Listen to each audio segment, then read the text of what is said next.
কোনো দোকানদার চ্যালেঞ্জ থাকলো যদি বানাতে পারে আমি তার 10,000 টাকা পুরস্কার থাকলো ক্যামেরার সামনে বলছি। সেইটা বলবে যে ভালো হয়নি। আপনাদের লাইভে চ্যালেঞ্জ করলাম, লাইভ ওর খালি বাবু কেমন খাইতে ওইটা কেমন লাগলো ভাই? ভালো ভালো লাগে। হ্যাঁ এই দেখেন খেয়ে দেখেন যে মামা এই খিরাইটি মাখাই দেবেন, কয় টাকা নেবেন? এই খিরাই মাখাই দেবো 20 টাকা দেবেন। খিরাই মাখাই দেবো বললেন সারা বিশ্বে চ্যালেঞ্জ করে বিক্রি করে, সারা জগতের চেয়ে সবার চেয়ে মজা নাহলে আমার টাকা দেবেন না। খাইতে এত স্বাদ এত মজা করে বানাই দেবো এবং মজা করে সেই খিরাই মাখা দেখে যান আর শিখে যান, খাবেন তার কলিজা ভরে যাবে, আমাকে বলবে যে ভালো হয়নি পুরস্কার পাবেন। একজন এই জগতে যত খিরাই বা যত দোকানদার আছে না তাদের সঙ্গেও বলবেন যে আমি ওই জায়গায় খাই আছি, তোমরা এর চেয়ে ভালো মাখাতে পারলে আমি 500 টাকা দেবো আপনাদের। 500 টাকা দেবেন? 500 টাকা পুরস্কার পাবেন।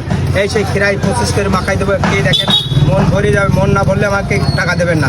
খাইতে এত স্বাদ এত মজা দেবো, কোটিং করে দেবো, সারা বিশ্বে চ্যালেঞ্জ করে বিক্রয় করে, সারা বিশ্বে চ্যালেঞ্জ করে, সারা বিশ্বে জগতের লোকের সাথে চ্যালেঞ্জ করে বিক্রয় করে মশলার কাছে এত স্বাদ এত মজা করে বানাই দেবো, খাবেন মন ভরে যাবে। এবং দেখেন বানানো শেখেন, খাওয়া এবং মজা, এই দেখেন সেই খাওয়ার মজা এবং টেস্ট এবং স্বাদ, খাবে মন ভরে যাবে, খাবে মনটা ভরে যাবে, আবার খায় মনে হয়।